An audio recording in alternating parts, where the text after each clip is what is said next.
Nous allons lire l'évangile de Luc au chapitre 10 et au verset 38.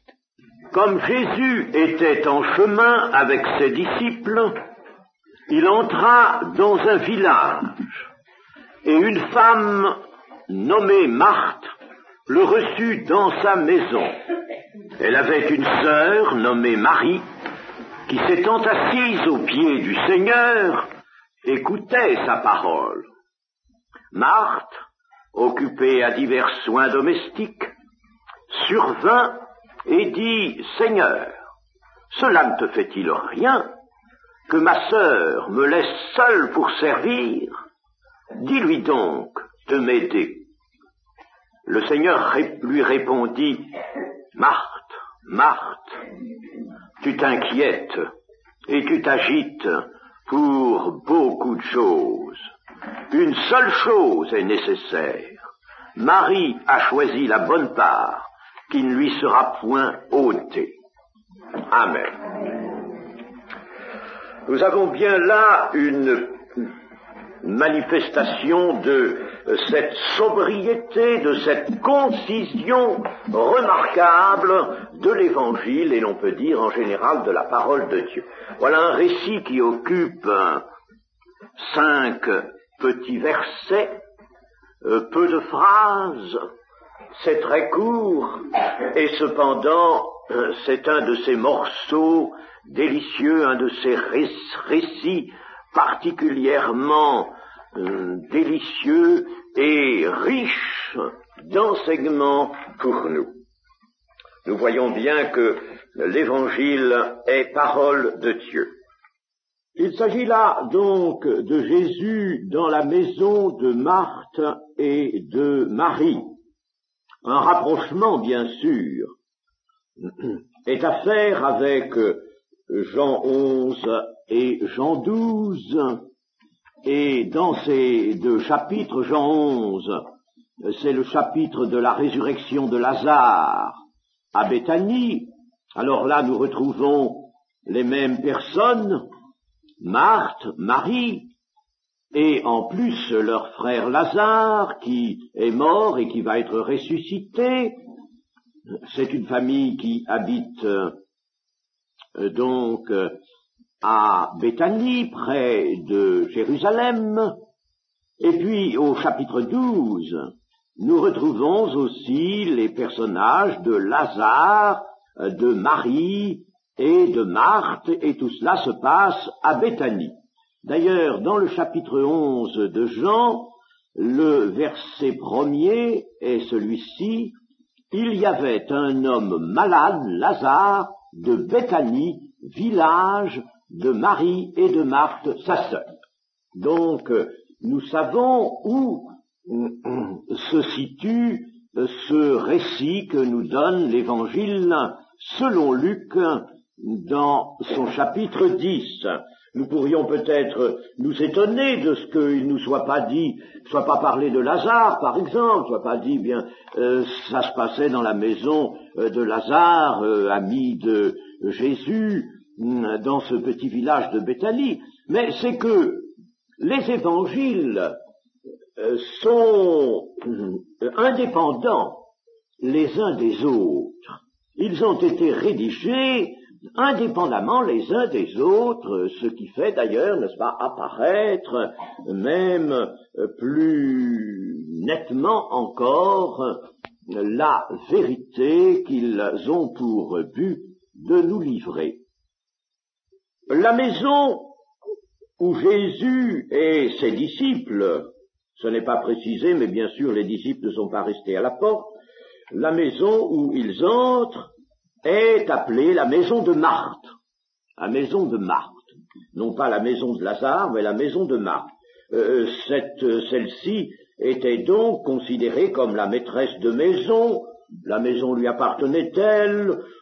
C'est pas absolument certain. Ce qu'on peut dire, c'est que, étant la maîtresse de maison, elle était très probablement l'aînée des 2 sœurs. Tout simplement. Et c'est elle qui gouvernait la maison. Elle était occupée, nous dit tout de suite ce récit, à divers soins domestiques. Cela, évidemment, nous le comprenons, c'était pour recevoir dignement cet hôte magnifique, cet hôte de marque, qu'était le Seigneur, suivi de ses disciples. Et le Seigneur, elle le connaissait comme celui à qui Dieu ne refuse rien, selon la déclaration qu'elle fait elle-même dans Jean 11.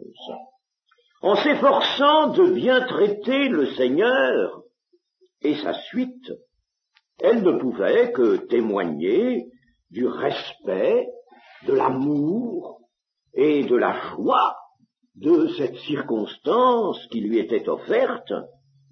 Préparer un souper pour tout ce monde, les 12 disciples et le Seigneur, n'était pas chose si facile en peu de temps. Le Seigneur ne disposait pas de beaucoup de temps, il venait d'arriver et il y avait certes beaucoup à faire. Ainsi, bien des considérations justifient l'activité que Marie se donne, et nous le voyons dans le texte, elle est occupée à divers soins domestiques. Son empressement à préparer le dîner paraît louable, il exprime la chaleur de son cœur, peut-être même y avait-il à préparer une étape de la nuit pour tout ce monde. C'était le zèle d'un service nécessaire, d'un service utile, et nous le dirions volontiers aujourd'hui, d'un service pour Dieu, rendu à Dieu. Et tout cela est bien vrai, et il importe que nous le regardions, que nous le voyions au commencement de notre méditation. Nous pouvons même dire que d'une façon générale, chacun doit accomplir la tâche que Dieu lui a donnée en ce monde. Il ne s'agit pas de négliger sa maison, sa famille, pas du tout. Au contraire, il faut savoir remplir convenablement la tâche qui nous incombe. Mais bien vite, Marthe se sentira débordée par l'importance du travail qui est le sien, et elle adresse au Seigneur une plainte que nous verrons tout à l'heure plus en détail, une plainte contre sa sœur Marie, qui, elle, était assise aux pieds du Seigneur, et elle va demander au Seigneur d'intervenir pour que sa sœur se lève et vienne à son aide. Marie est là, assise aux pieds du disciple, dans l'attitude du disciple. Le disciple, en effet, était en général assis un peu plus bas que le maître, non pas pour marquer la différence, mais parce que c'était ainsi, il était assis en général par terre, et le maître était assis soit sur un lit, soit sur une sorte de tabouret. L'empressement de Marie était bien différent de celui de Marthe, sa sœur. Marie, elle était là, et elle cédait à son besoin d'entendre la parole du Seigneur Jésus, et cela surpassait pour elle toute considération domestique. Elle n'y pensait même plus, son esprit n'était pas dans les choses qui préoccupaient Marthe, la préparation du souper. Elle buvait la parole du Maître, car Jésus parlait. Jésus parlait. Jésus, entrant dans une maison, vous voyez, n'était pas l'hôte muet, il parlait. Ce devait être bon d'entendre celui qui, comme le dit l'évangile de Jean, celui qui parlait comme jamais homme n'avait parlé. Ce devait être bon de l'entendre. Nous aurions été contents que Luc puisse ici intercaler quelque chose, n'est-ce pas, nous donnant le contenu de cette parole que Jésus donnait à ce moment-là. Mais le Saint-Esprit, dans un souci de grande objectivité, l'objectivité de Dieu, la sobriété qui nous est montré, le Saint-Esprit ne l'a pas voulu, nous trouverons les paroles du Seigneur Jésus ailleurs. Mais on sait que le Seigneur Jésus a beaucoup agi et beaucoup parlé, Jean nous le dit. Si l'on devait écrire tout ce que le Seigneur a fait, tout ce qu'il a dit, alors là, il faudrait des bibliothèques qui dépasseraient même la capacité du monde de ce moment. Jésus parlait et ses paroles étaient à l'adresse de ses disciples. Il ne perdait pas de temps. Il n'y avait pas de temps mort, de temps perdu dans ses journées. Il était là, il faisait étape dans la maison de Marthe, et là, il continuait d'enseigner ses disciples. Pensons à cela, que le Seigneur ne perdait pas de temps et que c'est peut-être une invitation pour nous à n'en jamais perdre non plus les heures qui nous sont concédées, sont précieuses. Marthe, dans son activité fébrile, elle ne pouvait pas écouter. Elle allait d'ailleurs certainement d'une pièce à l'autre, puisque il est dit que elle survint, Marthe occupée à divers soins domestiques, survint. Donc elle venait, n'est-ce pas? Elle était peut-être dans d'autres pièces. Elle ne pouvait pas écouter le Seigneur. Puis quand on est trop affairé, on ne peut pas écouter la parole du Seigneur. Seule l'attitude de Marie permettait de recueillir la parole du Maître. Nous sommes là pour nous instruire de tout ce que l'Évangile nous apporte, tout ce que la Bible, disons, nous donne, et il y a beaucoup de choses, vous voyez, pour nous instruire dans ce beau livre qu'est celui de Dieu. Pouvons dire, en manière de méditation, que généralement, l'activité que l'on consacre au service de Dieu, activité matérielle, domestique, terrestre, cette activité a bien vite fait de dépasser la juste mesure, et même de dépasser son but. Notre activité, il est plus facile, peut-être, de se livrer à beaucoup d'activités sur la terre avec un tas de choses, que de s'adonner à la prière, que de s'adonner à la méditation. Notre esprit est plus paresseux que nos bras. Volontiers, n'est-ce pas, nos bras s'agitent, nos jambes, n'est-ce pas, marchent, nous sommes employés à toutes sortes de choses, de préparatifs, avec les matériaux de cette terre, les instruments de cette terre, mais la méditation, l'écoute de Dieu, la prière, nous y consacrons souvent beaucoup moins de temps. L'activité de Marthe est louable dans son principe de départ, pourrions-nous dire, dans le désir qui l'anime. Au début, Marthe voit arriver son hôte, elle le connaît bien. On va le recevoir. Mais pas n'importe qui, et on va tout faire pour bien le recevoir. Donc, le désir est louable. Mais attention, Marthe tenait trop à ce que ce souper fût bien servi, et que ce souper même eut un bel éclat. Et, en somme, elle voulait que sa réception fut remarquée, elle voulait se surpasser, elle voulait peut-être aussi être un peu louée de cela, que le maître peut-être glissa au cours de la soirée un mot, une réflexion pour dire Marthe, vraiment, tu sais recevoir, tu reçois, je suis heureux de cette réception que tu m'as préparée, mais il y a trop de part accordée aux choses terrestres. Et Marthe nous en donne là un exemple, bien sûr.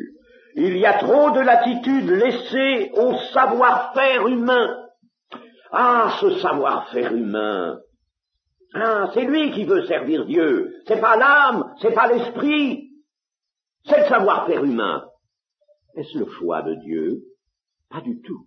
Pas du tout. Le savoir-faire humain. Et alors, un certain renversement s'opère. Le but premier de notre activité, de toute activité dans le service de Dieu, c'est de glorifier Dieu, certes. Mais attention, on est vite engagé dans un excès de travail, dans une recherche excessive de raffinement du bien fait, du bien exécuté, du développement donné aux préparatifs. Trop de raffinement, et en définitive, est-ce Dieu qui est glorifié? C'est l'homme qui se glorifie. Ah, l'homme est glorifié. Prenons un exemple qui dépasse beaucoup le cadre de ce récit, mais il est là, n'est-ce pas, dans l'histoire, et même sous nos yeux actuellement, ces belles cathédrales. J'ai entendu souvent des gens louer les ouvriers et ceux qui avaient dessiné, les architectes qui avaient dessiné, conçu ces magnifiques édifices, surtout, n'est-ce pas, ce style flamboyant que nous avons encore dans bien des villes de France. Alors, on loue les ouvriers comme c'est merveilleux ce qu'ils ont accompli là, n'est-ce pas? Quelle tâche! Et puis, quelle pensée! Alors, d'aucuns disent, oh, ils ont, n'est-ce pas, ainsi, de cette manière-là, loué Dieu. Ils ont glorifié l'homme. Ils ont glorifié l'homme. Glorifié l'homme. Et qu'est-ce qui s'est fait sous ces voûtes-là? Sous ces belles voûtes, sous ces hautes voûtes, eh bien, il s'est fait tout simplement une apostasie. Et l'on en est venu à un christianisme dérivé, un christianisme en déroute, un christianisme apostat, sentimental, où l'homme, lui, a repris, s'est installé dans la place d'honneur. Ah, on a vite fait l'activité, hein, ça gagne, on veut plus, toujours plus. D'où la parole du Seigneur Jésus, Marthe, tu t'inquiètes et tu t'agites pour beaucoup de choses, et nous pourrions lire pour beaucoup trop de choses. Tu t'agites, tu t'inquiètes. Trop d'agitation, trop de préoccupations, trop de choses, trop de préparatifs savants. Mais à ce compte-là, il n'y a plus d'attachement aux choses de la terre qu'il n'y en a aux choses du ciel. Affectionnez-vous aux choses d'en haut, nous dit l'Écriture. Et l'on s'affectionne aux choses de la terre, sous toujours le prétexte, sous l'idée du départ de servir Dieu. Ah, on va servir Dieu. Et en servant Dieu, on va en venir à glorifier l'homme. Vous savez, cette activité humaine qui se met ou prétend toujours se mettre au service de Dieu et qui ne connaît plus du tout son mobile, cette activité humaine, elle ressemble à ce que le Seigneur indique dans une de ses paraboles, les ronces et les épines étouffent le bon grain. Le bon grain, ce qui a été semé, la parole de Dieu qui a été semée, qui doit lever, qui doit grandir, porter du fruit, c'est étouffé par les soucis du monde, par les activités, les préoccupations, par les ronces et les épines. Les choses de la terre, l'Écriture nous en instruit d'une façon formelle. doivent demeurer dans la simplicité, dans la sobriété, ne point accaparer l'âme, le cœur et la dépense physique. Le cœur doit rester en haut et l'oreille tendue pour entendre la parole de Dieu. Et puis, jamais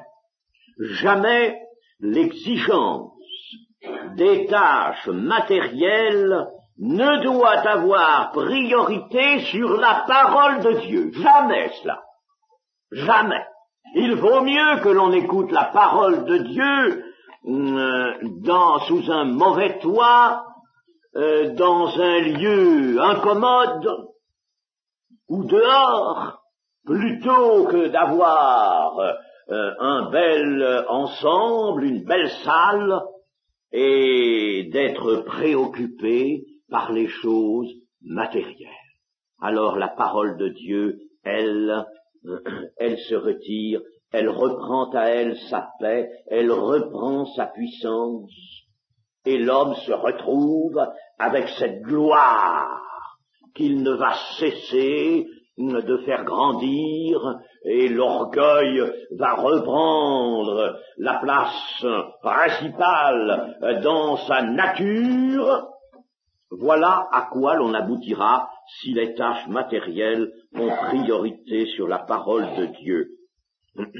Ce qui était à différer dans la réception que Marthe prépare, eh bien c'était le souper auquel elle accordait tant de soin, et non pas l'écoute de la parole du Maître. Tandis que Marthe, vous voyez, n'est-ce pas, sa pensée où elle en est déjà? Ah, la parole, c'est quelque chose, oui, c'est certain, mais pour le moment, c'est le souper, c'est la préparation de la maison, c'est tout le travail qui est à faire en peu de temps. Il faut que Marie vienne aider sa sœur, laissons la parole de Dieu. Combien de fois n'ai-je pas vu cela, chers amis, dans les maisons chrétiennes, je vous le dis. Ça ne vous choque pas, mais je vous le dis parce que c'est la vérité. Et moi-même, quand je vais dans une maison chrétienne, eh bien, si j'entends trop le bruit des assiettes, des faisselles, des casseroles, et si je vois que tout le monde s'affaire, alors que l'on voudrait disposer d'un moment pour parler de la parole de Dieu, pour s'instruire, pour s'édifier mutuellement, eh bien, je ne suis pas content. Et je sais que le Seigneur n'est pas content de cela. Simplifions les choses. Nous ne sommes pas là pour nous faire les uns aux autres non plus de larges réceptions. Nous sommes là pour peut-être partager des repas ensemble, mais dans la simplicité, dans la sobriété, mais surtout partager ensemble ce que le Seigneur a pu mettre sur notre cœur. Au moment où Jésus accorde sa présence, où il s'approche particulièrement de nous, où sa communion se resserre, où il frappe à la porte de notre cœur. Je frappe à la porte. Si quelqu'un entend ma voix et ouvre, j'entrerai, je souperai avec lui et lui avec moi.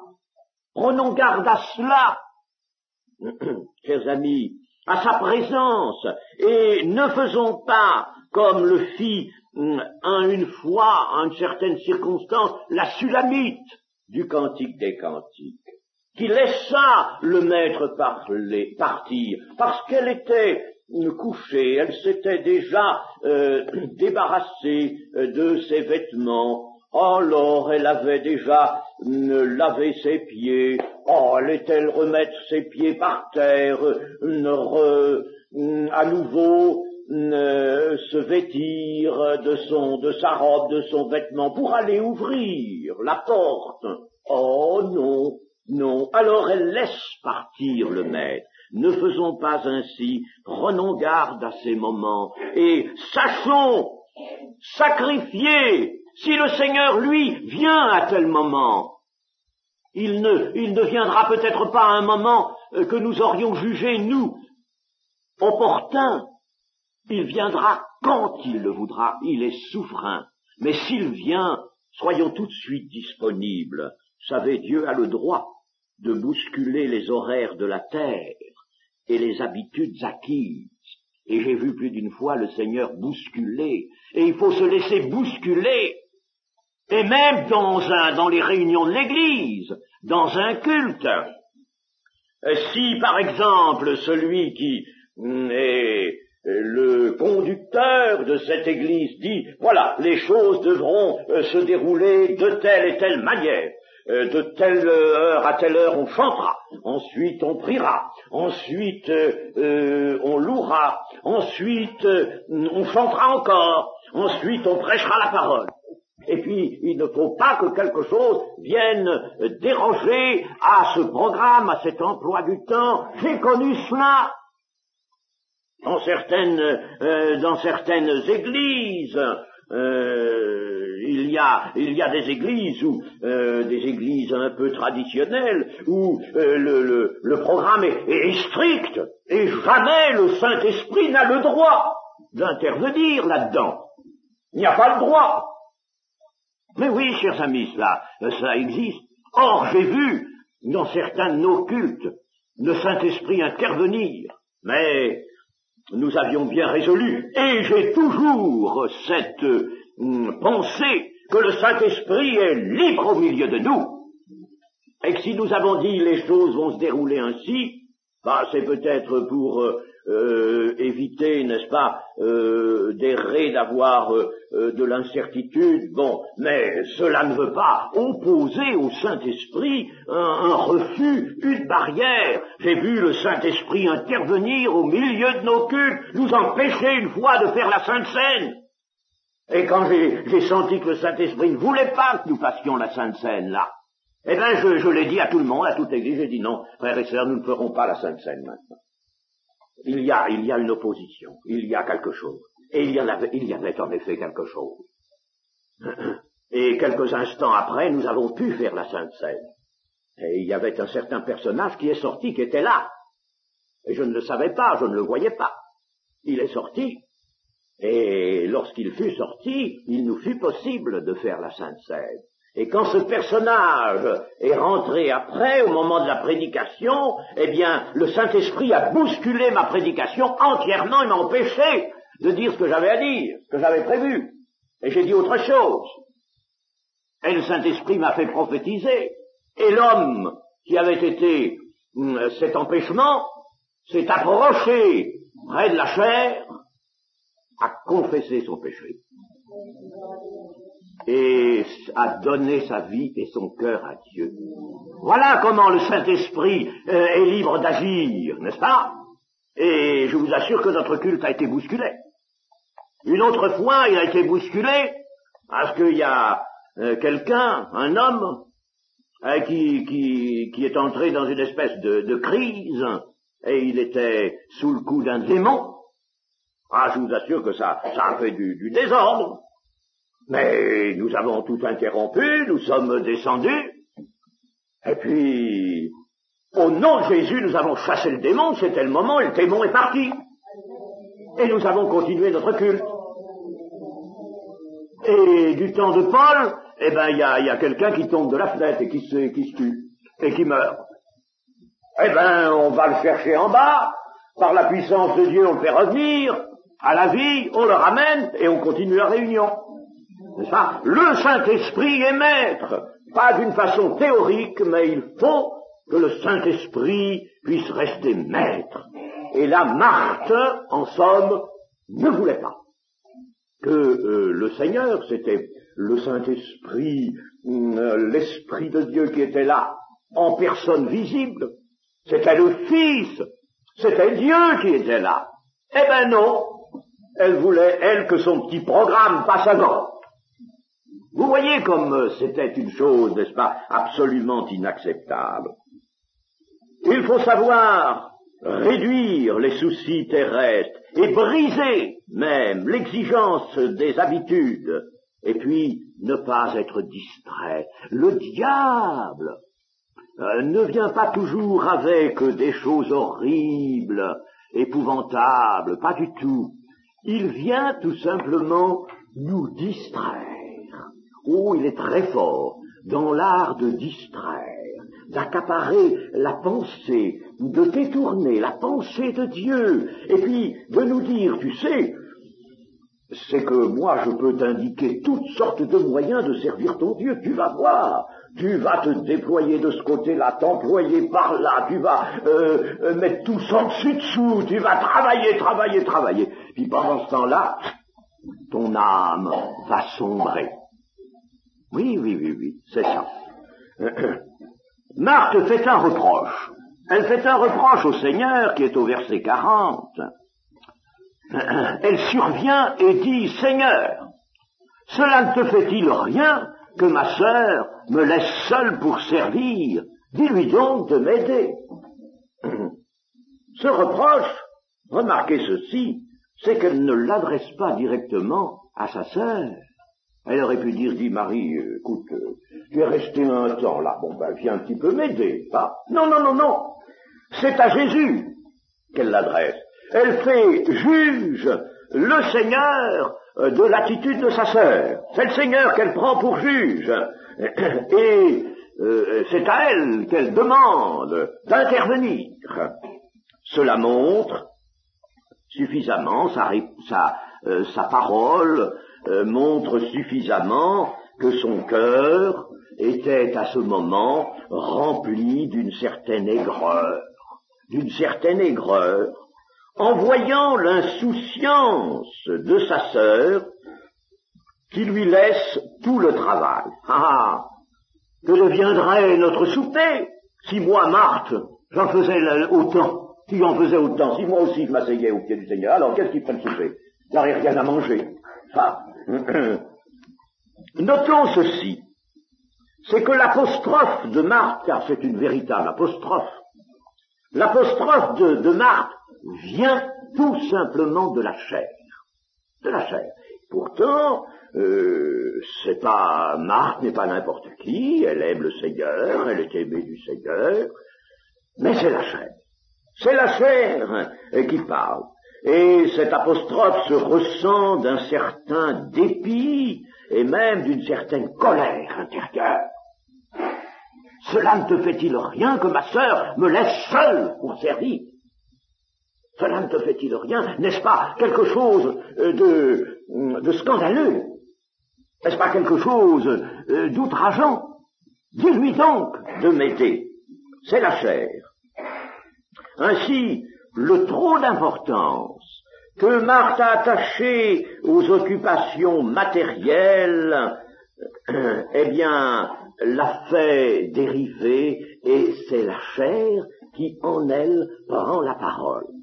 Et il en est souvent ainsi entre les membres d'une famille, n'est-ce pas, où là aussi l'excès d'activité, de fébrilité dans les occupations matérielles, dans une famille, alors cela amène souvent de regrettables vivacités.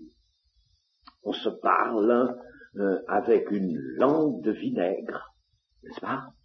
On se parle durement, on est en colère. Tandis que si la préoccupation dominante dans un foyer, dans une famille, ce sont les choses du ciel, alors la paix règne. Hein? Ce n'est pas l'agacement, ce n'est pas l'énervement, la vivacité, c'est la paix. La paix règne, la douceur. Pourquoi?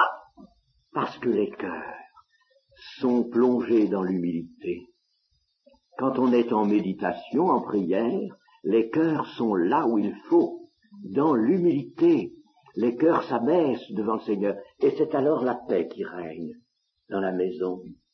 Mes amis, remarquez bien ceci.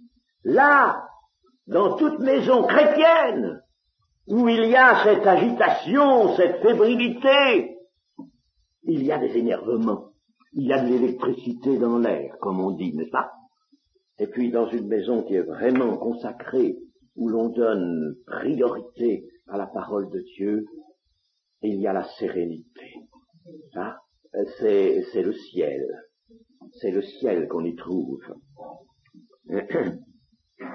Et deuxième remarque à faire concernant le reproche de Marthe, c'est que Marthe adresse son reproche non seulement à sa sœur, mais au Seigneur lui-même. Le Seigneur en prend une part.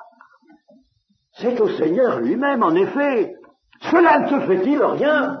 Cela devrait te faire quelque chose. Pourquoi ça ne te fait rien? Pourquoi tu ne dis rien? Pourquoi tu laisses faire? C'est un reproche au Seigneur. Vous voyez comme n'est-ce pas, il y a la colère dans le cœur de cette Marthe. Ça ne te fait-il rien, Seigneur? Mais comment, par ta réception, Marthe, tu voulais honorer le Seigneur, tu voulais lui montrer le respect que tu professes à son grand nom. Et t'as oublié ça? Et voilà maintenant que tu parles au Seigneur d'une façon bien légère. Ça ne te fait-il rien, Seigneur? Ah, ça ne te fait rien, tu n'y penses pas, toi, au travail que j'ai, moi, pas à toute la tâche qui est sur mes épaules, à la fatigue que je suis en train d'accumuler. Enfin, on ne m'aide pas. Voyez-vous, ça ne te fait-il rien? Elle prend Jésus à témoin de son bon droit, de ce que son mécontentement est légitime. Elle a raison. Elle a raison. La chair a raison. La chair a toujours raison. Son mécontentement est légitime. Son grief à l'égard de Marie, sa sœur, est juste. C'est juste. Cela ne te fait-il rien? Enfin, tout de même.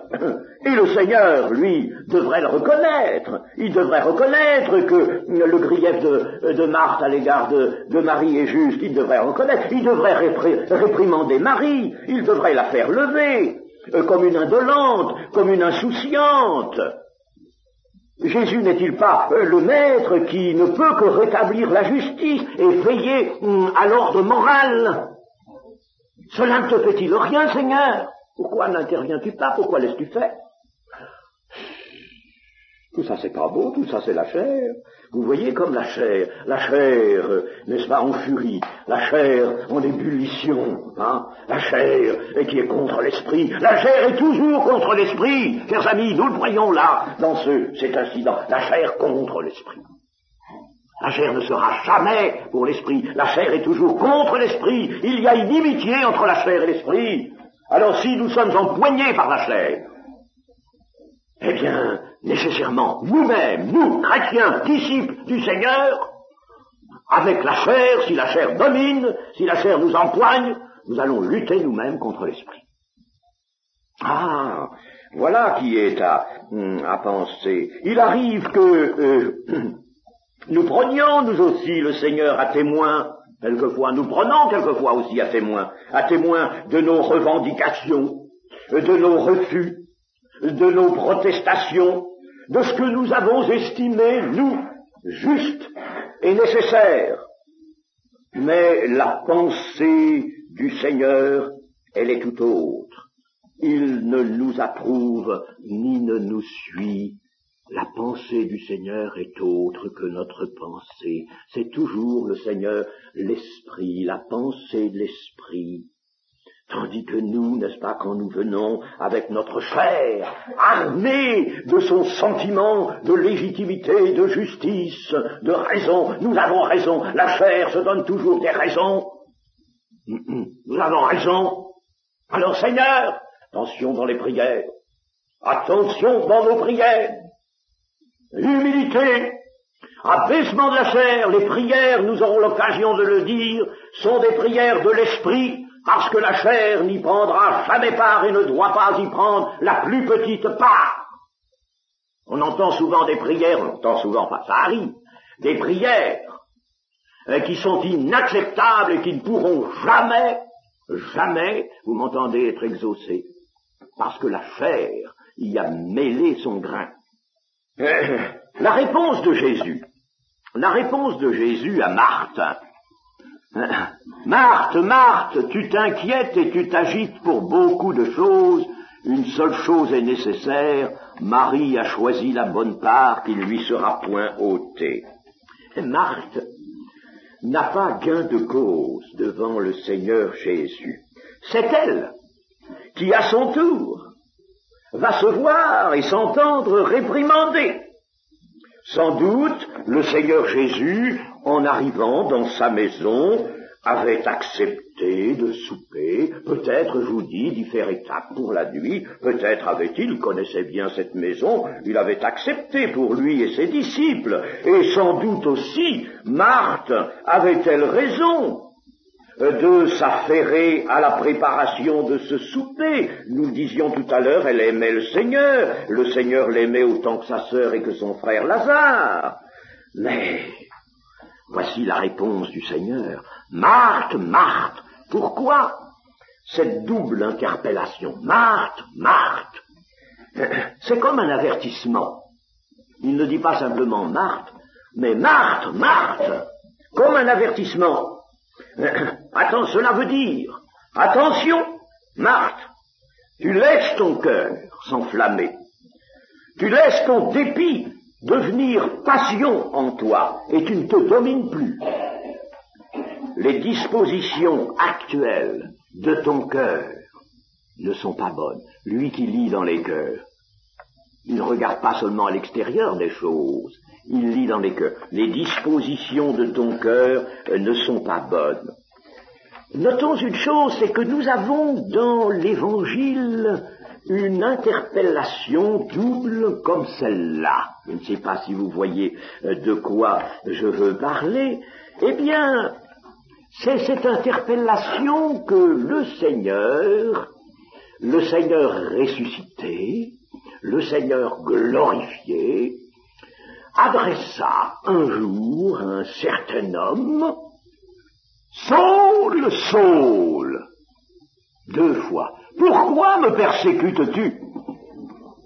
Saul, Saul, pourquoi me persécutes-tu? Dans Acte 9:4.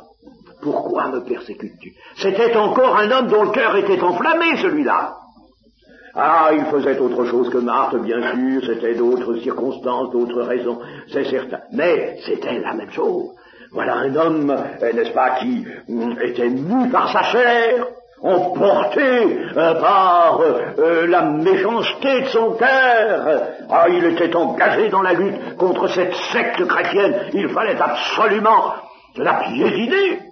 Et il allait à Damas avec tous les pouvoirs pour mettre à raison ces misérables disciples de Christ, de Jésus.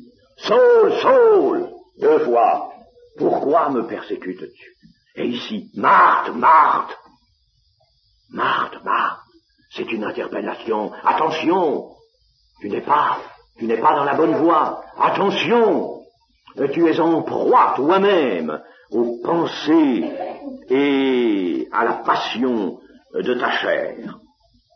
Le tort que Jésus va reconnaître à Marthe, c'est celui-ci.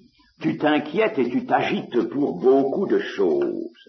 C'est-à-dire, tu t'occupes de trop de choses. Tu amplifies la tâche, toi-même. Tu l'augmentes.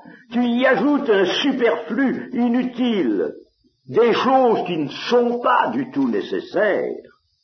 Tu donnes des soins excessifs à ce repas, qui te demande alors, bien sûr, bien trop d'efforts. Tu augmentes toi-même la tâche, inutilement.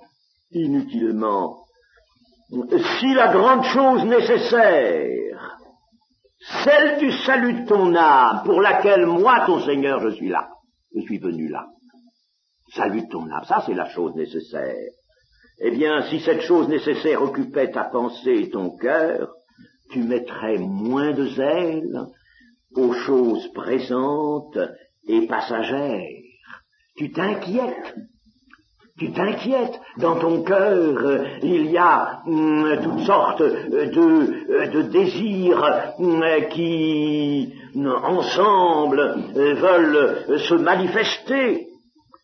Tu t'inquiètes de ces choses qui mobilisent ta pensée, qui te troublent et qui t'agitent.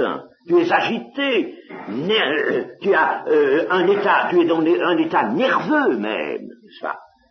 Trop d'importance est donnée à ces choses et tu perds le calme de ton âme, comme aussi la douceur de ton caractère.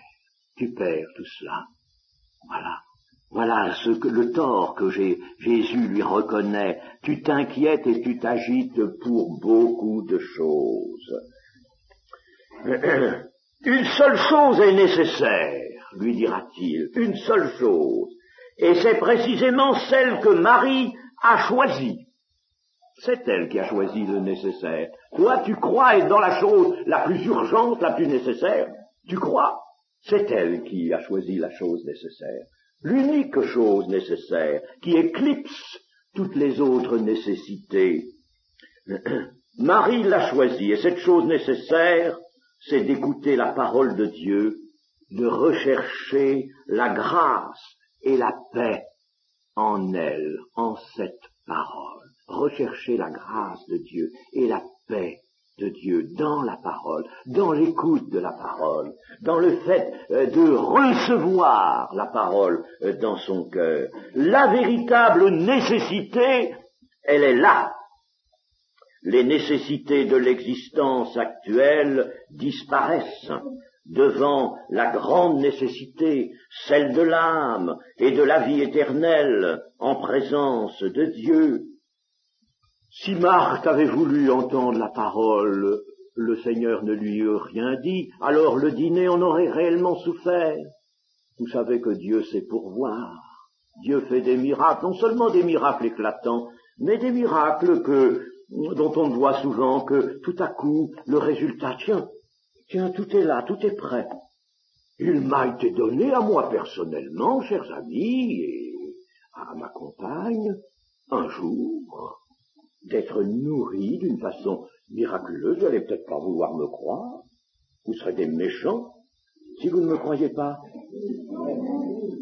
Il m'a été donné d'être nourri par le Seigneur, nous a été donné un jour, je l'ai déjà raconté, je crois, que nous étions venus, n'est-ce pas, et c'était dans l'église de Castres, elles ne sont plus là, nos sœurs de Castres, là. Ah, il y a encore une, oui.